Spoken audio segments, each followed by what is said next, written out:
ከእናንተ ይልቅ ለሙስሊሙ ነው የሚቀርቡት እነሱ በአምላክ እይታ ነው ያልኩት እናንተ የምታምኑበትን ሙሉ በሙሉ አያምኑበትም እንኳን ሊያምኑበት ጣዖት አምላክ ያድርገው ነው እናንተን የሚያስቡት ስለዚህ አሁን ሜሮን ያለው ነገር እንዳልኩሽ ነው መጽሐፍ ቅዱስም ያን ነገር አይደግፈውም ብሉይ ኪዳን ላይ የምትመጪ ከሆነ የብሉይ ኪዳን ኮንሰፕት በአጠቃላይ የአምላክን አንድነት ብቻና ብቻ እንደማይወልድም እንደማይወለድም ጭምር ነው የሚሰብከው እንጂ ተወልዶ እንደሚመጣ አይደለም የሚሰብከው ለማለት ያክል ነው ብሉይ ኪዳን ኦኬ እኔ አሁን አንድም እስልምና ላይ ያለውን ነገር መማር የፈለኩበት ምክንያት ጊዜ ጸሎት በማደርግበት ሰዓት ይቅር በለኝ ፈጣሪ ይቅር በለኝ ብለህ ስትጸልይ ብዙ ጊዜ ምንድነው ከኔ በቀር ወደ አብ መድረስ አትችልም የሚለው ነገር አለና ምንም ነገር በልጅ በጌታ በኢየሱስ ክርስቶስ ይቅር በለኝ ምናምን እንላለና ቀጥታ እግዚአብሔርን ምህረት አድርግልኝ ይቅር በለኝ ማለት ፈልጋለሁ ከዛ ደግሞ መልሼ ደግሞ በልጅ በኢየሱስ ክርስቶስ ይቅር በለኝ ማለት አለባችሁ የሚለው ነገር ይመጣልና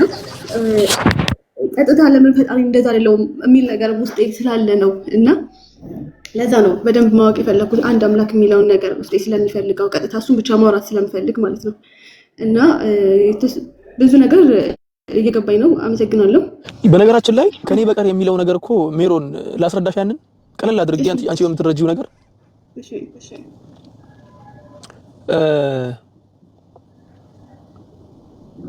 በአብርሃም ጊዜ የነበሩ ሰዎች አብርሃም ምናቸው ነው ነብያቸው አይደል አባታቸው ነብያቸው ነው አይደል ለነሱ ነብይ ነው አይደል እሺ ነብይ ነበር አይደል እሺ ስለ አምላክ ማወቅ ከፈለጉ በማን በኩል ነው የሚያውቁት አብርሃም አምላክን መገዛት ከፈለጉ ማን በሚያሳያቸው በሚያስረዳቸው መንገድ ነው የሚያመልኩት አብርሃም የትኛውም ነብይ በነበረበት ሰዓት መንገድ እሱ ነው የትኛውም ነቢያቶች በነበሩበት ሰዓት ለተላኩላቸው ማህበረሰቦች መንገድ እነሱ ናቸው ደግሞ አንድ ነገር ልበልሽ በኔ ቢሆን እንጂ ማንንም ወደ አብ አይደርስም ሲል እሱ የሚደረስበት ነው አድራሹ ነው አድራሽ ነው ወይስ የሚደረስበት እኮ አብ ነው አይደል አይደርስም ሲል እኮ አብ ጋር ለመድረስ አይደል እሱ ጋር በሱ በኩል የምትሄጂው እሱ ደግሞ አድራሽ ነው ማለት ነው መንገድ ነው እሱ እኔ መንገድ ነኝ እውነትም መንገድ ነኝ ብሎ ተናግሯል አይደል እውነትም መንገድም ህይወትም ነኝ ነዓም እውነት ነው ነዓም እውነት ነው እውነት ነው የተባለበት ምክንያት ምንድነው ሲባል ከፈጣሪ ዘንድ የመጣለትን እውነት እንጂ የሚቀጥፍ ነብይ አልነበረም ውሸታም አልነበረም በጣም እውነተኛ ነበር መሰክራለን ሙሉ በሙሉ መንገድም ነኝ አለ አው መንገድ ነው እንዴት መንገድ ነው ስትይ መንገድ መድረሻ ቦታ ነው አድራሽ ሚንስ ነው አድራሽ ነው ወይስ መድረሻ ቦታ ነው መንገድ አድራሽ እኮ ነው ያደርሳል እንጂ የሚደረስበት ፖይንት እኮ አይደለም ነቢያቶች ሁሉ መንገድ ነበሩ ነቢያቶች ሁሉ አድራሽ ነበሩ አብርሃም በነበረበት ሰዓት እሱ ነው ወደ አምላክ የሚያደርሰው አብርሃም ሄደ ሎጥ መጣ በሎጥ ዘመን ሎጥ ነው የሚያደርሰው አብርሃም ለሎጥ በአንድ ሰዓት ላይ ነበሩ እንዲሁ እነሱ ሁለቱም በነበሩበት ሰዓት ሁለቱም ወደ አምላክ ያደርሳሉ መንገዶች ነበሩ እውነቶች ነበሩ ህይወትም ነበሩ ምክንያቱም ህይወት ብሎ ማለት ነብዩ ሰለላሁ ዐለይሂ ወሰለም ሐዲስ ላይ ሲናገሩ እኮ መሰለ الذي يذكر ربه والذي لا يذكر ربه كمثل الحي والميت ነው ያሉት አምላኩን የሚገዛ አምላኩን የሚያመልክ አምላኩን የሚያስታውስና የማያስታውስ ሰው እንደ ህያውና እንደ ሞት ነው ህያውነትን የምትወርሺው ፈጣሪን በምታውቂው ሰዓት ላይ ነው ማለት ነው ስለዚህ ዒሳም በነበረበት ሰዓት ህይወት ነበር መንገድን ያሳይ ነበር ቀጥተኛው መንገድ ይመራ ነበር መንገድም ነበር ወደ ፈጣሪ የሚያደርስ መንገድ ከዚያ በኋላ ነብዩላህ ዒሳ ሄደ ሰዎች እሱን መከተል ትተው መንገድ አይደለም እሱን ያደረጉት አሁን ቆይ እንዴው ፈጣሪዬ ሆይ ይሄን ነገር አድርግልኝ ሲባል እውነት አሁን ሜሩ ብዙ ጊዜ ይሄ ነገር ሲባል ስታይ ሰዎች በተለይ ፕሮቴስታንቱ ጋር ስትመጪ የሚለመነው ኢየሱስ ነው አይደለም ኢየሱስ ነው ታዲያ መንገድ ነው ወይስ መድረሻ ቦታው ነው አሁን በእነሱ አጠያየቅ መድረሻ ቦታው ሆነ ማለት እኮ ነው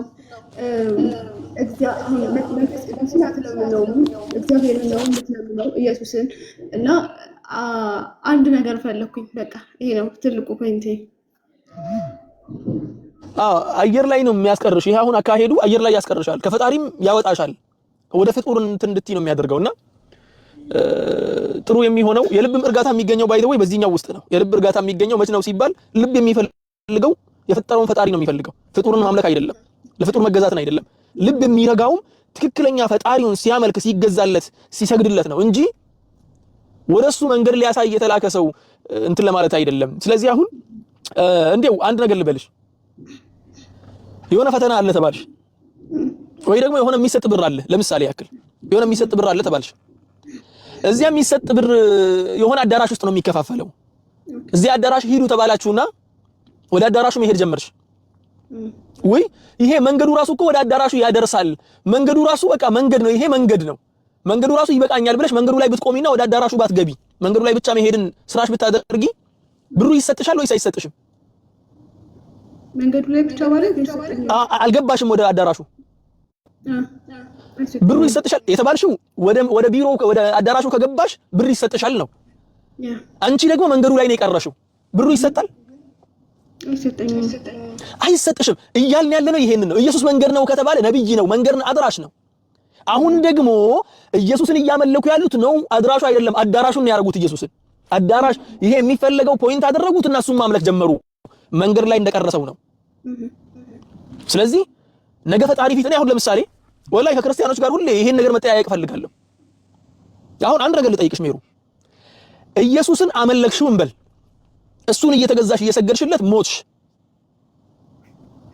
አላህ Subhanahu Wa Ta'ala ዘንድ ስንሄድ ወይ ደግሞ ትንሳኤው ደርሶ ኢየሱስ ጋር ስንመጣ አላህ Subhanahu Wa Ta'ala እኮ ሲናገር ኢየሱስ እኮ ይጠየቃል። እነኚህ ሁላ ሰዎችን አንተና አምልኩኝ ያልካቸው ይባላል። ምክንያቱም እሱም ይጠየቃል። ኢየሱስ ጋር መተሽ አሁን አንተን ነበር ሳመልክ የነበረው ማን ብሎሽ ነው ያመለክሽኝ ቢልሽ ምን ልትይው ነው? ማን አዞሽ ነው ያመለክሽኝ? እሱ ብሎሻል? አምልኩኝ ብሏል ኢየሱስ ክርስቶስ መጽሐፍ ቅዱስ ላይ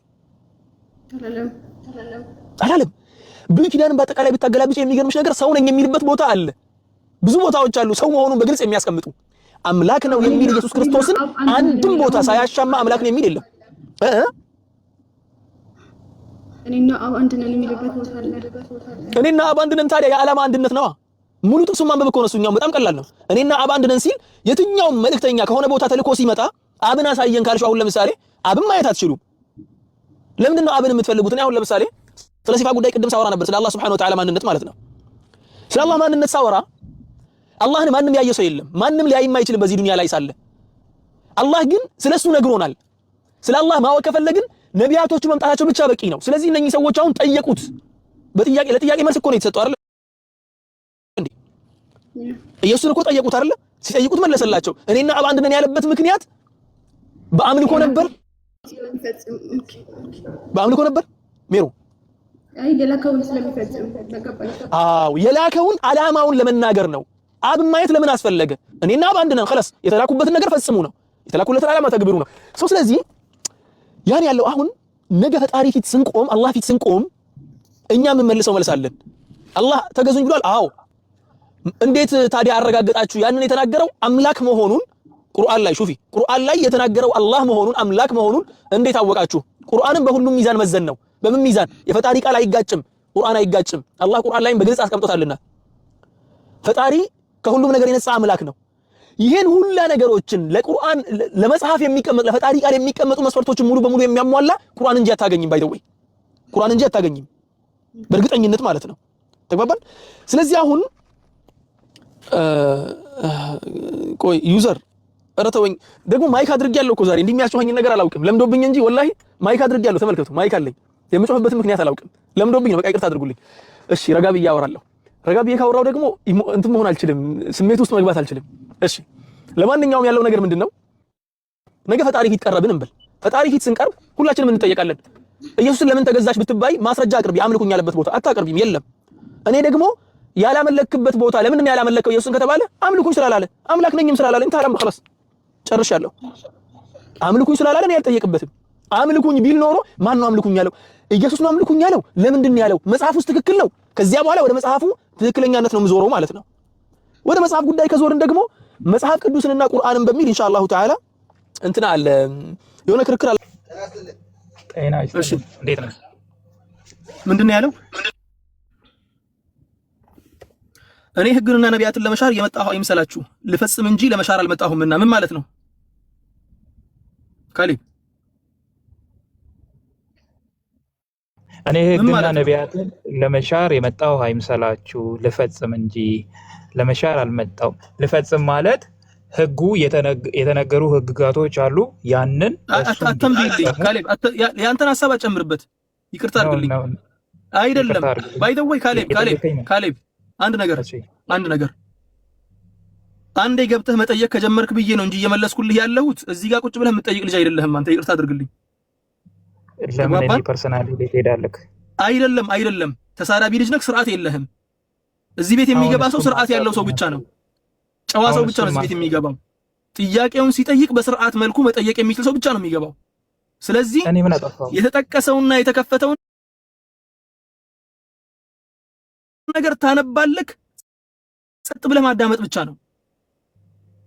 ጠየቅ ምን ማለት ነው? ጠየቅ አይደለም ማዳመጥ ብቻ ነው። አንብብልኝ እዚህ ጋር የተጻፈውን ነገር። እሺ እኔ የራስህን ሐሳብ አጨምርበት። እኔ ህግና ነቢያትን ለመሻር የመጣሁ አይምሰላችሁ ልፈጽም እንጂ ለመሻር አልመጣሁም ይላል። ከዚያ ቀጥሎ ምን ይላል? እውነት እውነት እላችኋለሁ ሰማይና ምድር ያልፋሉ፣ ምድር እስኪያልፉ ድረስ ከህግ አንዲት የወጣ ወይም አንዲት ነጥብ አታልፍም፣ ሁሉ እስኪፈጸም ድረስ ይላል። እሺ ከዚያ ቀጥሎ ምንድን ነው የሚለው? እሺ እንግዲህ ከዚያ ቀጥሎ ምን ይላል? 19ኛው ምንድን ነው የሚለው? እስካሁን ድረስ ያለውን ከታች ያሉት ወንድሞችና እህቶች በደንብ እያዳመጣችሁ ሂዱ።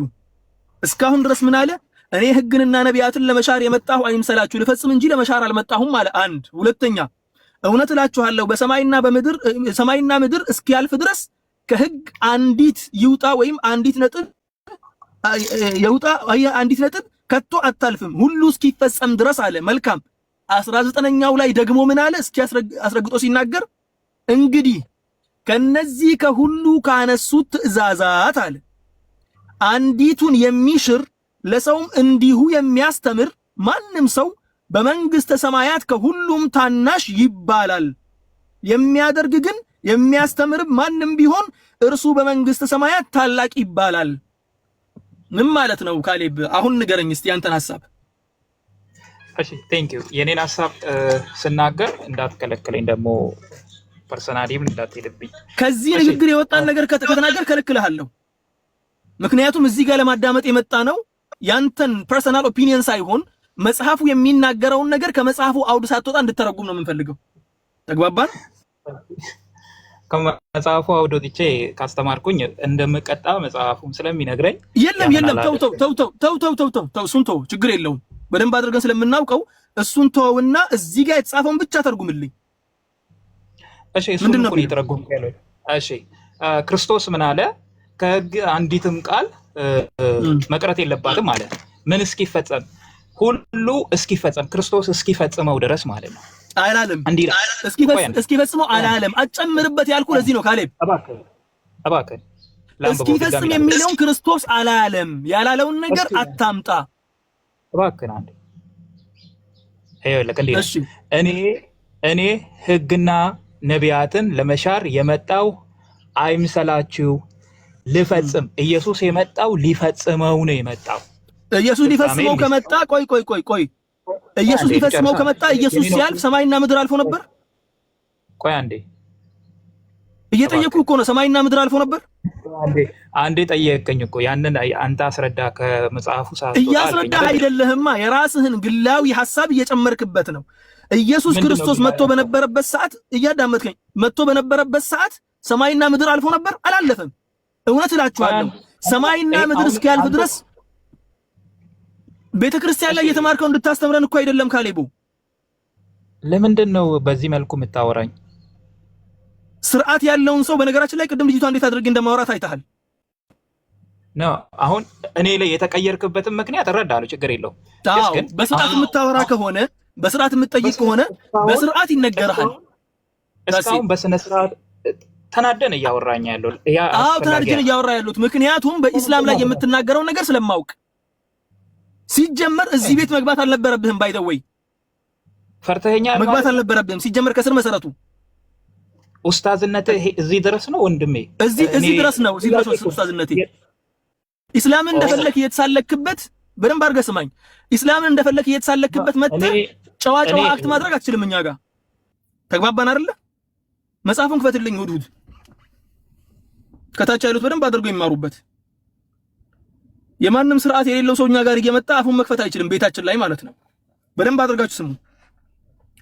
አንደኛ ምን አለ 17 ላይ ህግንና ነቢያትን ለመሻር የመጣሁ አይምሰላችሁ ልፈጽም እንጂ ለመሻር አልመጣሁም አለ። ከዚያ ምን አለ? እውነት እላችኋለሁ ሰማይና ምድር እስኪያልፍ ከሕግ አንዲት ይውጣ ወይም አንዲት ነጥብ አለ አንዲት ይውጣ ወይ ደግሞ አንዲት ነጥብ ከቶ አታልፍም። ታዲያ ሰማይና ምድር መች ነው ያለፈው? ኢየሱስ ክርስቶስ ተሰቀለ ወይ ደግሞ ተገደለ ብላችሁ እናንተ የምታምኑት የዛሬ 2000 ዓመት ነው። ሰማይና ምድር ደግሞ ዛሬም ድረስ አለ። ኢንተሃል አምር። ማንም እዚያ ጋር ቤተክርስቲያን ውስጥ የሚናገረውን ነገር እያመጣችሁ እንደ ፈጣሪ አስተምህሮ አድርጋችሁ አትንገሩን። ክፈትልኝ እንትን ክፈትልኝ፣ ሮሜ ክፈትልኝ፣ የሮሜ ሰዎችን ሁዱድ ሮሜን ክፈትልኝ። ሮሜ 6:14 መሰለኝ። ሮሜ 6:14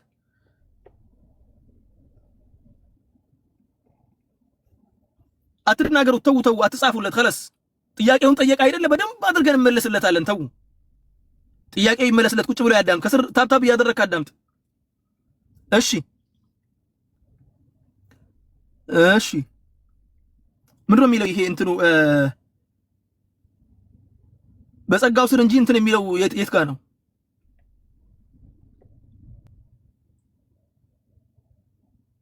ኤፌሶስ ነው የሚለው? ምንድን ነው የሚለው? 14 እስቲ እሺ ምን አለ? ኃጢአት አይገዛችሁምና ከጸጋ በታች እንጂ ከሕግ በታች አይደላችሁምና።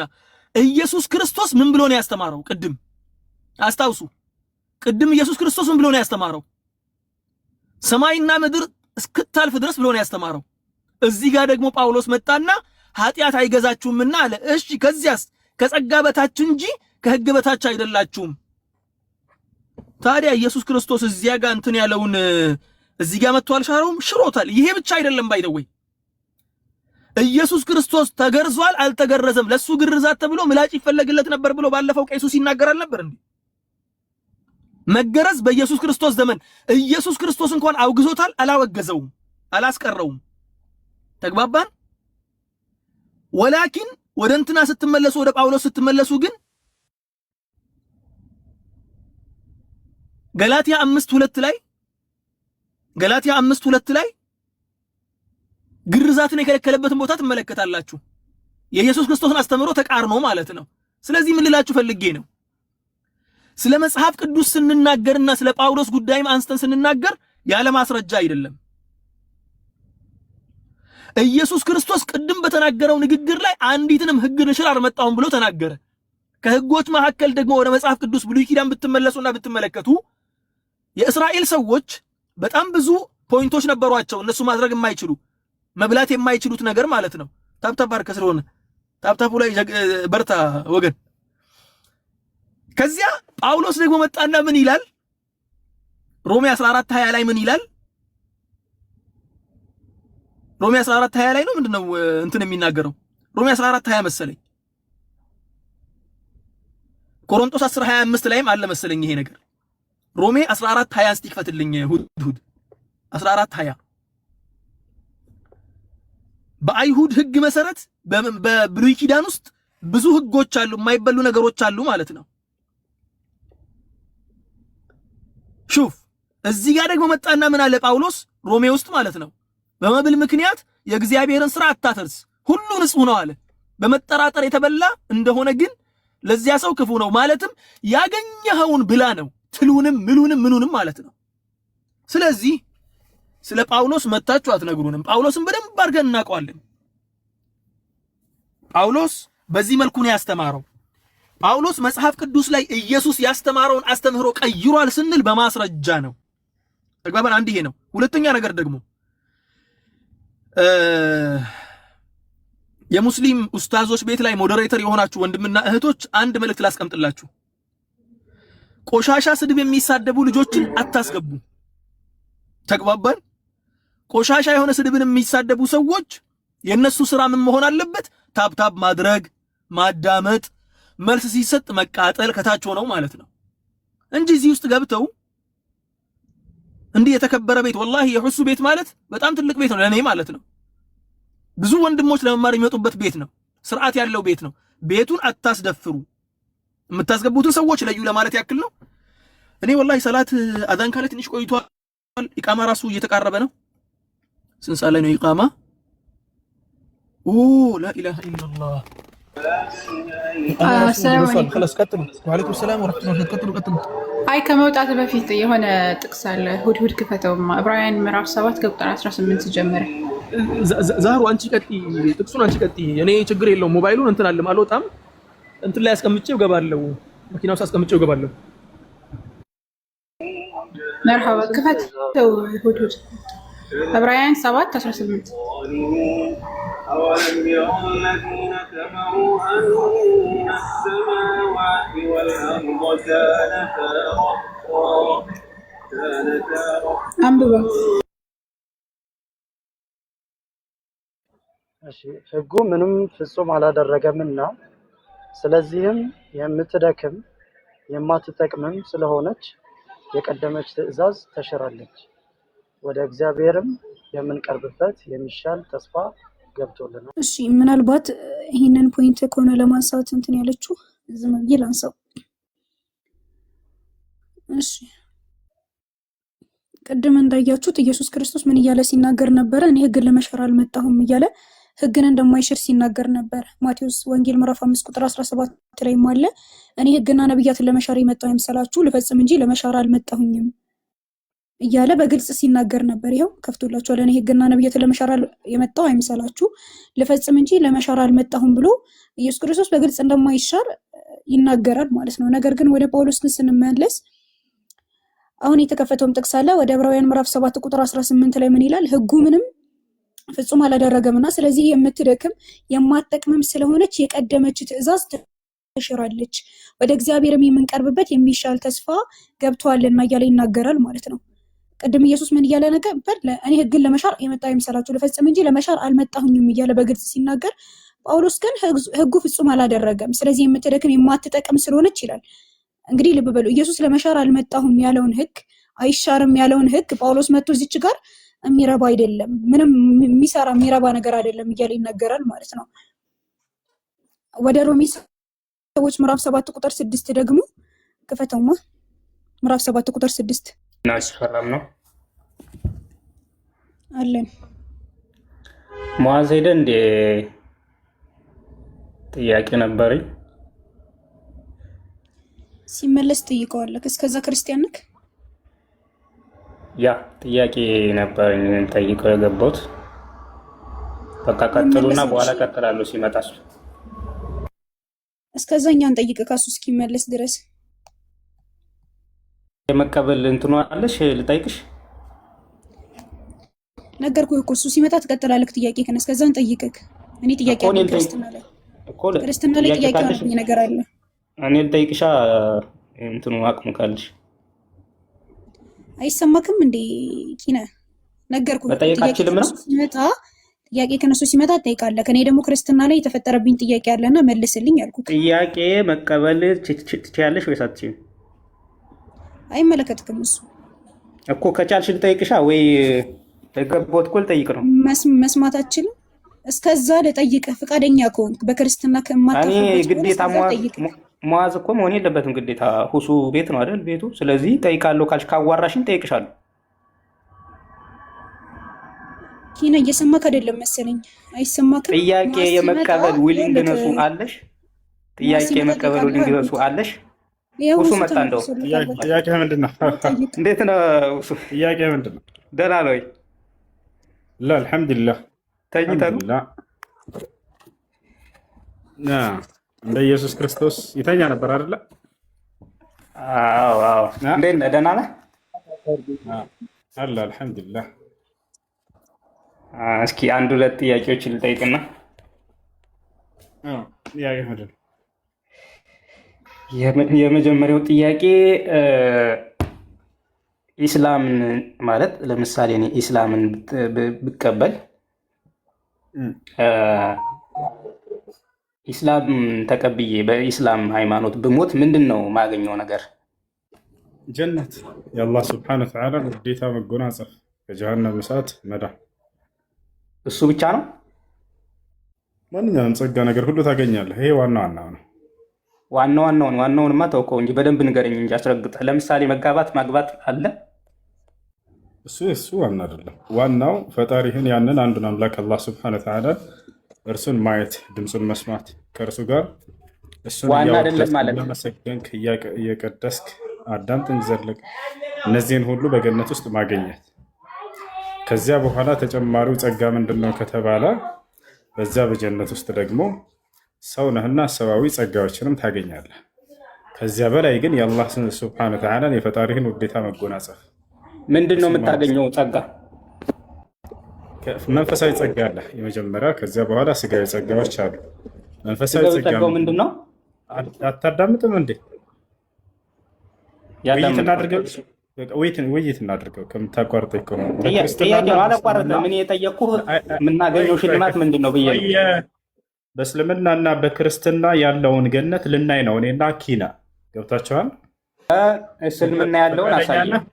ፈቃደኛ ነህ? ከዚህ በኋላ ላሳይም እያቋረጥክ ስለሆነ ፈቃደኛ ነህ? እንመልከት። አላቋርጥም፣ ችግር የለውም። ሚዩት አደርጋለሁ። የጠየቁትን ብቻ አዳምጥ። ቆይ ልጠይቅህ። አዳምጥ እንጂ ሆነህ ነው። ምን ነው ተቆጣ? በእስልምናና በክርስትና ያለውን ገነት እንመልከተው። ፈቃደኛ ነህ? እኔ በእስልምናና በክርስትና ገነት ምን ይመስላል ብዬ አልጠየቅኩም። እንደሱ ከሆነ መልስን አዳምጥ። ከጠየቅህ በኋላ ጣልቃት በሁለተኛ ታደርጉኛላችሁ። ፈርተህ ነው። ጀግና እኮ ካልፈሩማ ታዲያ ፎርማል ጥያቄ እኮ ነው። በኢስላም ልጠይቅህ ፓራፍሬዝ አድርጌ በእስልምና እኔ እስልምናን ስቀበል ገነት ላይ የማገኘው ነገር ምንድን ነው? ከፈጣሪ ጋር መኖር አንድ። ሁለተኛው የስጋ ሽልማት ያልከው ምንድን ነው? በደንብ አፍረጥርጠህ ንገረኝ። ምንድን ነው ሽልማት ምናምን ብለህ እንትን የምትለው ጸጋ ምናምን ብለህ ጠይቃለህ አይደለም? በቃ ስማው እስኪ ይህን ነገር ስማው። በቃ ከጠየቅ በኋላ እሱ አድምጠው ነው እኛ መስማት እንፈልጋለን። ስርዓት የለም። ባጭሩ ግን ላስረዳቸው መስማት የሚፈልግ ሰው ስለሚኖር እኛ ሰዎች አንደኛ መንፈሳዊ ጸጋ አለ በጀነት ውስጥ ብለን እናምናለን። ሁለተኛ ስጋዊ ጸጋ አለ ሰው ሁነን እንደ መግባታችን ማለት ነው። ገብታችኋል? ያ ነው ትልቁና ዋነኛው ጸጋ። ምንድን ነው በዚያ የምታገኙት ብሎ ስለጠየቀ ከዛ እየጨመርኩለት ነበር። በጀነት ውስጥ የምናገኘው ትልቁ ተስፋችን እና ትልቁ ጸጋችን ምንድን ነው ከተባለ ያ መንፈሳዊ ጸጋ ነው። እርሱም ከጌታችን ከአላህ ስብሐነሁ ወተዓላ ጋር የሚኖረን ጸጋ ነው። አንደኛ የእርሱን ውዴታ መጎናጸፍ። ገብታችኋል? እዚህ ዓለም ላይ ትልቁ ጸጋ፣ በቀጣዩም ዓለም ትልቁ ጸጋ ፈጣሪህ በአንተ ደስተኛ መሆኑ ነው፣ አንተን መውደዱ ነው። ስለዚህ አላህ ስብሐነሁ ወተዓላ ትልቁ ጸጋ ምንድን ነው? ኢኒ አሕለልቱ ዐለይኩም ሪድዋኒ ፈላ አስኸጡ ዐለይኩም አበዳ ይለናል። ወደ ጀነት ስንገባ ገና እናንተ የጀነት ሰዎች ሆይ እነሆ ውዴታዬን በእናንተ ላይ አሰፈንኩኝ፣ ከዚህ በኋላ በፍጹም በእናንተ ላይ አልቆጣባችሁም ይላል። የመጀመሪያው ጸጋ እሱ ነው። አላህ ስብሐነሁ ወተዓላ በጀነት ላይ ያለውን ጸጋ ራሱ እያወዳደረ ሲገልጽልን ምን አለ? وعد الله الذين آمنوا وعملوا الصالحات جنات تجري من تحتها الأنهار ومساكن طيبة في جنات عدن ورضوان من الله أكبر. وعد الله الذين آمنوا وعملوا الصالحات جنات هذا እነዚያን ያመኑትንና መልካም የሰሩትን ገነትን ላስገባቸው ቃል ገብቼላቸዋለሁኝ አለ። ገብታችኋል? ከዚያ በኋላ ግን ገነት እንደሚያስገባን ቃል ከገባ በኋላ ሁለቱን የጸጋ አይነቶች ቅድም እንዳልኳችሁ ገለጻቸው። ተጅሪ ሚን ተሕቲሃ አልአንሃር ከበታቿ ወይም ከስሯ ወንዞች የሚፈሱባት የሆነች ጸጋ ካለ በኋላ ማለት የማር ወንዝ አለ፣ የወተት ወንዝ አለ፣ የውሃ ወንዝ አለ፣ የኸምር ወንዝ አለ። ያ ሲባል ግን ዛሬ ምድር ላይ እንደምናገኘው አይደለም። ባህሪውም ልክ እንዲሁ ደግሞ ጣዕም ሁሉ የሚገናኝ ነገር አይደለም። ይህ ስጋዊ ጸጋ ይባላል። ገብታችኋል አይደለ? ይህ ስጋዊ ጸጋ ነው። ቀጥሎ ምን አለ? ወሪድዋኑ ሚነላሂ አክበር አለ። ከዚህ ሁሉ ግን የአላህ ውዴታ በላጭ ነው፣ ታላቅ ነው አለ። አያችሁ፣ ሁለቱን ጸጋዎች ከገለጸ በኋላ አላህ ሱብሓነሁ ወተዓላ መጀመሪያ ገነት እንደምንገባ ገለጸልን፣ ጨረሰ። ከዚያ መቀጠል ስጋዊ ጸጋን አነሳ። ከዚያ መቀጠል መንፈሳዊ ጸጋን አነሳና የእኔ የአላህ ውዴታ ግን ከዚህ ሁሉ ከነገርኳችሁ ይበልጣል አለ። የትኛም ነው የሚበልጠው ጸጋ በጀነት ውስጥ ከተባለ ያ ነው። ስለዚህ በጀነት ውስጥ አላህ ሱብሓነሁ ወተዓላን ማየት ሌላኛው ጸጋ። በጀነት ውስጥ አላህ ሱብሓነሁ ወተዓላን ያን ሰማይ ምድርን የፈጠረ አምላካችን አላህ ሱብሓነሁ ወተዓላ እናየዋለን። ነቢያችን ሰለላሁ ዐለይሂ ወሰለም ሐዲስ ላይ ሲናገሩ ኢነኩም ሰተረውነ ረበኩም የውመል ቂያማ ከልቀመር ለይለቲል በድር ላ ቱዳሙነ ፊ ሩእየቲሃ፣ እናንተም ሙስሊሞች ጌታችሁን አላህን የትንሣኤ ቀን ታዩታላችሁ ብለው ቃል በቃል ተናግረዋል። በምናየው ጊዜ የሚመጣበት ገጽታ አላህ ሱብሓነሁ ወተዓላ ከእኛ ደስተኛ ነውና በምድር ላይ አዞን በእርሱ ባዘዘን መንገድ ላይ በመሄዳችን ምክንያት ደስተኛ ሆኖ ወይንም ደግሞ በእኛ በስራችን ደስተኛ ሆኖ ፈገግ ብሎ ይገለጥልናል። ነቢያችን ሰለላሁ ዐለይሂ ወሰለም የተጀላ ለና ረቡና የውመል ቂያመቲ ዳሒከን አሉ። ጌታችን አላህ ሱብሓነሁ ወተዓላ የትንሣኤ ቀን ጀነት በምንገባ ጊዜ ለእኛ ፈገግ ብሎ ስቆ ይገለጥልናል አሉ። ገብታችኋል? ያ መሳቅ ምናምን ስንል ግን ከፍጥረታት ጋር በሚገናኝ መልኩ አይደለም።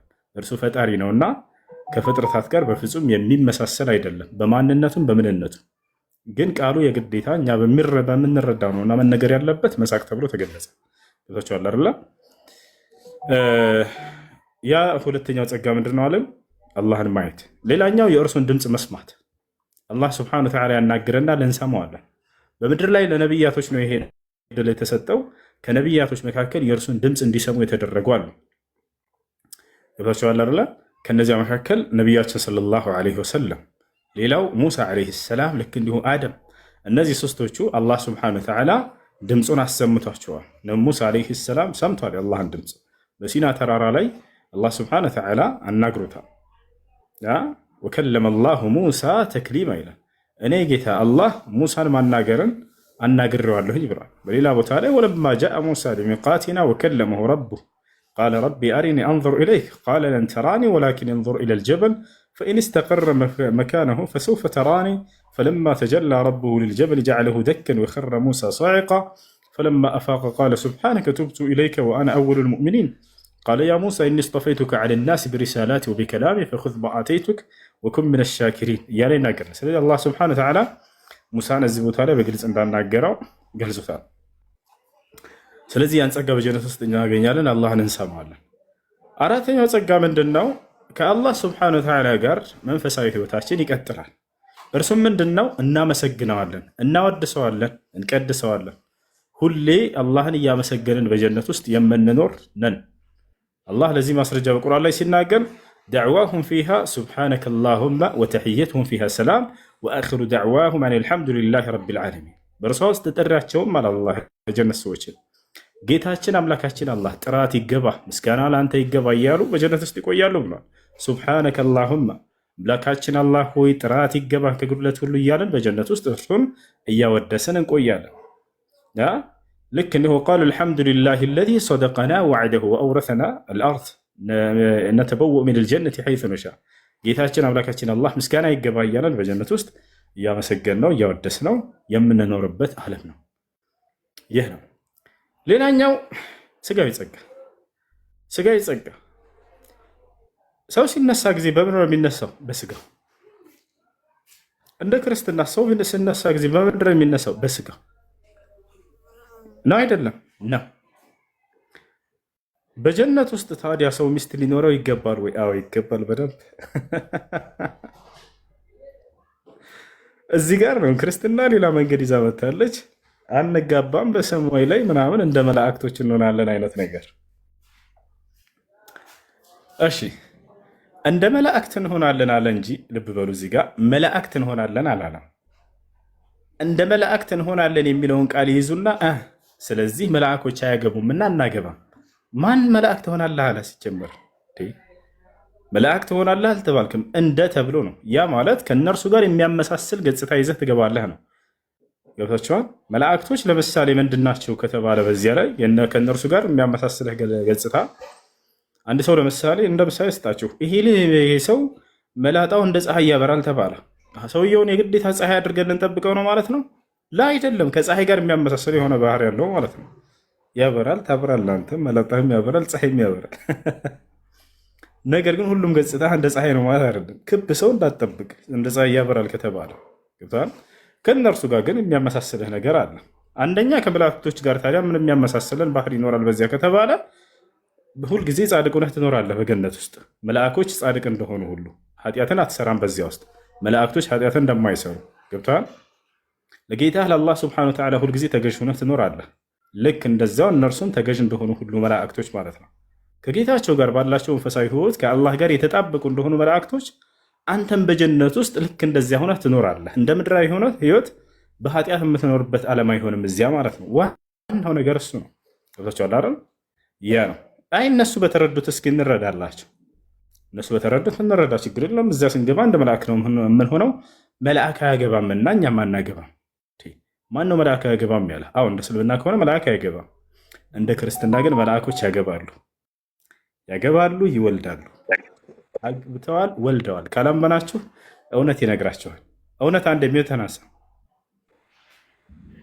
እዚሁ አያይዘህ የምትነግረን ነገር ማለት በክርስትና ሰው ከሞት ሲነሳ በመንፈሱ ነው አይደለም፣ በስጋ አይደለም። እና በስጋ እኔ እስካሁን ስማርም እስቲ ይሄ አያይዘህ እስቲ ይበልጠኛ የምናውቀው እንደ መላእክት ነው የምንሆነው እንጂ በጣም ጥሩ። ባጭሩ ኢየሱስ ክርስቶስ የሰዎችን ትንሣኤ ነው አይደል ቀድሞ ያደረገው፣ የትንሣኤ በኩር የሆነው። የእናንተን ትንሣኤ ከሆነ ያደረገላችሁ ኢየሱስ ክርስቶስ በስጋ ነው በመንፈስ የተነሳ? በስጋ ነው በመንፈስ? በመንፈስ ነው እና በስጋ ነው በመንፈስ በስጋ ነው እንጂ ኢየሱስ ክርስቶስ ትንሣኤ ያደረገው በስጋ ነው። ሲነሳ ነው። አዎ ኢየሱስ ክርስቶስ ትንሣኤ ሲያደርግ ጊዜ በስጋ በመንፈስም ነው የተነሳው አይደል?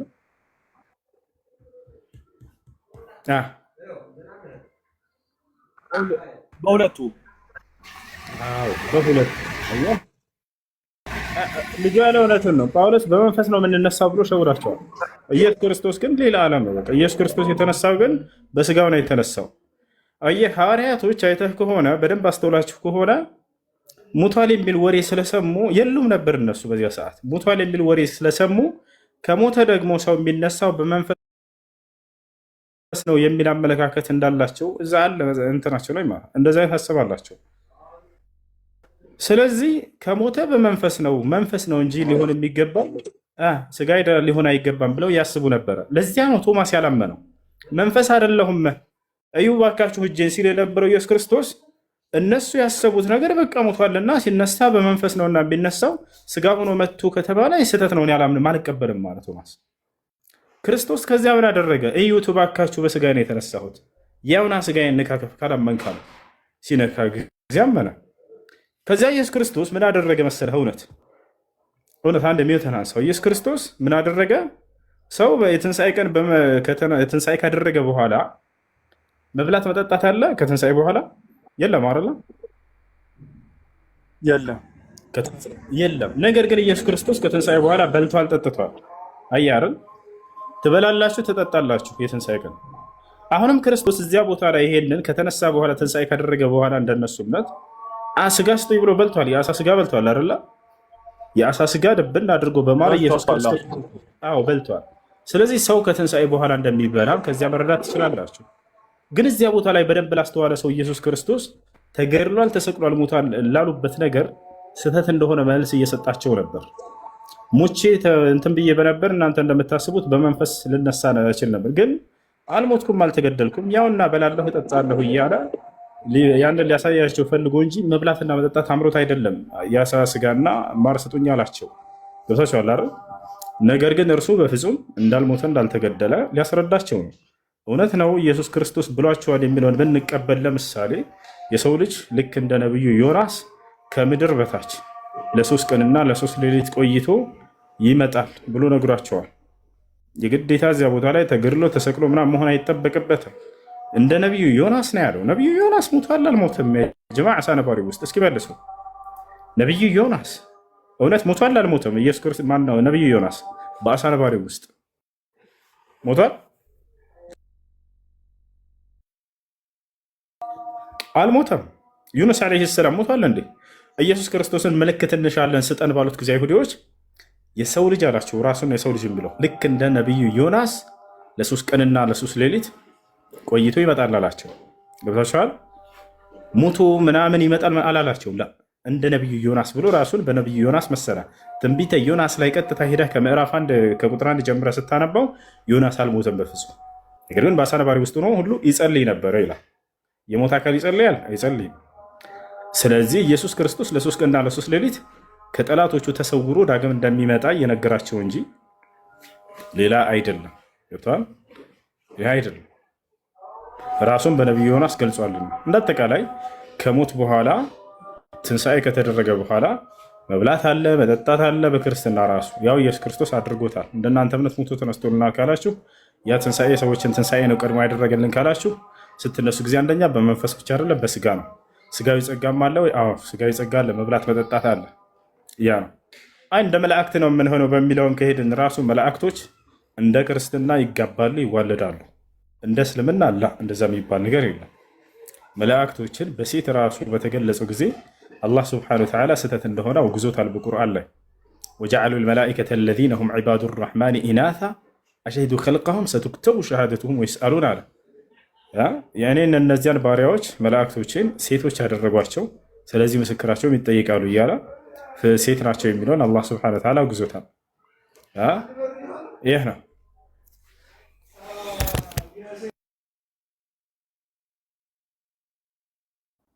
ደግሞ ሁሱ ሰላም አለይኩም። ወአለይኩም ሰላም ወረሕመቱላህ። ናም ሌላኛው ነገር ደግሞ አካል ባጠፋው ነፍስ ብቻ መቀጣት እንዴት ነው? ያላጠፋውን ደጋግሞ መቅጣቱ በጣም በዛ። ከነፍስ ጋር እኮ አካል አጥፍቷል አይደል? የተቀጣው አካል ተትቶ እንዴት ነፍስ ብቻ ይቀጣል? ስጋ አብሮ ነው ኃጢአቱን የሰራው። ስለዚህ አብሮ መቀጣት አለበት አይደል እንዴ? አሁን እንደዛ ነው ማለት ሲመስለኝ። እንደውም ስጋ ነው ብዙውን ኃጢአት የሰራው። ስጋ ነው ሲሰርቅ፣ ሲዘሙት፣ ሲበላ፣ ሲጠጣ የነበረው ራሱን ሲገነባ የነበረው አይደል? ቅዱሳን እንዴት ነው ስጋ የማይቀጣው? አይ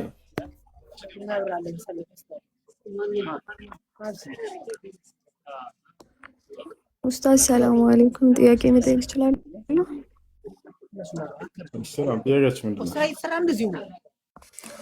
እሺ እኔ አሁን የሰለምኩኝ 2 ወር ቅርታ ትንሽ ስለተኛ ይሰማል ድምጼ?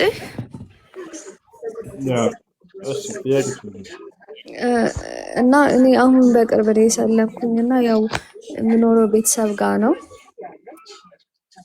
እና ያው ብዙ ነገር ማድረግ አልችልም። እንደ እስልምና ላይ መማርም አልቻልኩም። ያው ያለሁትም ከሀገር ውጭ ስለሆነ እዚህ ገና አሁን በቅርብ ነው የመጣሁትና ሀገሩንም በደንብ ስለማላውቀው የምጠይቀው ኡስታዝም የሆነ መስጊድ መሄድ አልቻልኩም እና ለእኔ የሆነ እዚህ ጋር የሚሆንብኝ ነገር አለ ማለት አለመማሬ፣ አለመስገዴ ምናምን ብዙ ነገር እና ባለፈው ሶላት ስገጂ ተብዬ 5ቱን በአንድ ጊዜ አለኝ የሆነ ሰው እና 5ቱን በአንድ ጊዜ የሆነ ቀን እንትን አልኩና አልቻልኩም፣ እግሬን አመመኝ። እሺ ይኸውልሽ በአካል የምታገኛት ሙስሊም ጓደኛ ትኖራለች? የለም እኔ አሁን ነው የመጣሁት። እኔ ከኢትዮጵያ ውጭ ነው የምኖረው እና የለኝም። እኔ ሰው አላውቅም፣ ቤት መውጣትም አይፈቀድልኝም። በቃ ስለ ሶላት አሰጋገድ ምናምን በኢንተርኔት እንዲያስተምሩሽ ዛህራ የምትላለች ከታች ፎሎ አድርጊያት። እሺ ያው ነግረውኛል፣ ግን ምንድነው የሚባለው ሰው አብሮኝ ስላለ እነሱ የሚኖሩበት ሳይ ምናምን ስለሚሆን አልችልም። በቃ የሆነ እንደሱ ከሆነ ልክ በሚወጡ ሰዓት ሌላ ክላስ ካለሽ የማይገባ እኮ በሚወጡ ሰዓት 5ቱን በአንድ ጊዜ እንዳተባለው ማለት ነው። አልቻልኩም። ምንም ጊዜ የሚወስድ ነገር አይደለም። እግርሽን አያምሽም። አብሽር፣ ጊዜ የሚወስድ አይደለም። የቀኖቹን ለምሳሌ ሶላቶች ዙሁር እና ዐስር የሆነ ጊዜ ላይ በቀኑ ክፍለ ጊዜ ላይ በአንድ ተሰግጃቸውና የማታዎቹን ደግሞ መግሪብን፣ ዒሻ እነሱን ደግሞ በሆነ ጊዜ ላይ ተሰግጃቸዋለች። ስልፊንም ፀሐይ ሳትወጣ በፊት ቀደም ብለሽ ሳይወጣ በፊት መስገድ። አይ ይሄን ማድረግ አልችልም በአንድ ነው መስገድ የምችለው ካልሆነ ሁሉንም አላገኝም ካልሽ አሁንም ልክ እንዲሁ ሁሉንም በአንድ በተሰግጂ ችግር አይኖረውም የሚባለው። ለእኔማ ይሄኛው ነበረ ጥሩ። ያው አልቻልኩም፣ ሰግጄም ስለማለት ነው። ላይ ሂደህ ትበላለህ። በቃሽ እንዳይብዙሽ ልጆች ያናግሩ እና ደግሞ ያው ቸርች እንኳን አልሄድም አብሬ፣ ግን ያው እዚህ በሚመጣ ነገር በሚደረግ ነገር እንዳይታወቅብኝ ብዙ ነገር አብሬ አደርጋለሁ። ችግር የለውም ማለት እስከመቻቸለሽ ድረስ ቤት ውስጥ እና መሰጋብዥ ችግር የሚፈጥር ነገር አይደለም። ነገራቶችን እስከመቻቸለሽ ድረስ ቤት ውስጥ ያለውን ነገር ክህደት ወይንም ደግሞ አምልኮ እስካልሰራሽ ድረስ ችግር አይኖረውም። አይ ያው ዝም ብዬ እነሱ በሚያመጡ እበላለሁ ምናምን እንደዚህ የሆነ ቸርች ምናምን ሲያመጡ ግዴታ ስለሆነ ሌላ አማራጭ ከሌለሽ ያን ካወቁብሽ ችግር የሚፈጥሩብሽ ከሆነ እሱ እስኪመቻችልሽ ድረስ ችግር አይኖረውም። ዛህራን ነው ፎሎ አድርጌያታለሁ። ፎሎ ታደርግ። ሰላም አለይኩም ወራህመቱላሂ ወበረካቱ። እሺ እንትና ፎሎ አድርጊና ያን ያክል ከባድ አይደለም። እንትን የሆነ ረጅም ምናምን መስሎሽ እንዳይሆን ሰላት ሲባል እና ኢንሻአላህ ቢያንስ አንዱ ሰላት ራሱ 5 ደቂቃ አይፈጅም እና ችግር የለም። ረጅም አይደለም ግን ያው ሰብጆ ስለማላቅ አዲስ ስለሆነብኝ አብሽር። እሺ በውስጥ አሪኝና ኢንሻአላህ እንዴት እንደሆነ ደውዬልሽ አስተምርሻለሁ። አብሽር። እሺ በቃ ፎሎ አድርጌሻለሁ። ፎሎ አድርጌሽ። እሺ የሆነ ፎሎ ባክ ማንሽ ፎሎ አድርጌሻለሁ። እሺ አመሰግናለሁ። መልካም መልካም። እሱ ሰላም ነው? ደህና አልሐምዱሊላህ። ልጠይቅ? ጠይቅሽ። እሺ ለዛ ነው የቆየሁኝ። እንትን ፕሌይ ስቶር ላይ ቁርአን አውርጄ እያነበብኩኝ ነው፣ ግን ምንም ልረዳው አልቻልኩኝም። አንድም የምጠይቀው ጥያቄ ይሄ ነው። አሁን እንደ ምሳሌ እነ ኢብራሂም ማለት ከቁርአን በፊት እስላም እንደነበሩ አሁን በምንድን ነው የምናውቀው? ከቁርአን በፊት በቁርአን እንትን ሳይሆን ከቁርአን በፊት አለ፣ ተውራት ላይ አለ።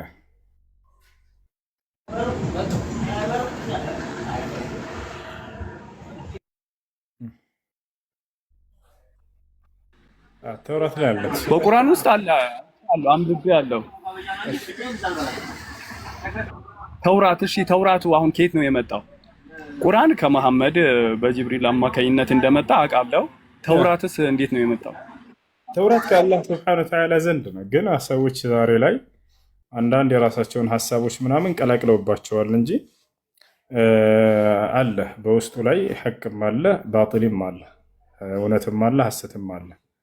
ነገር ግን በውስጡ ላይ አሁን አለ ነቢያቶች ሁሉ ሙስሊሞች እንደነበሩ ቃል በቃል አለ በተውራት ወይንም በኦሪት ላይ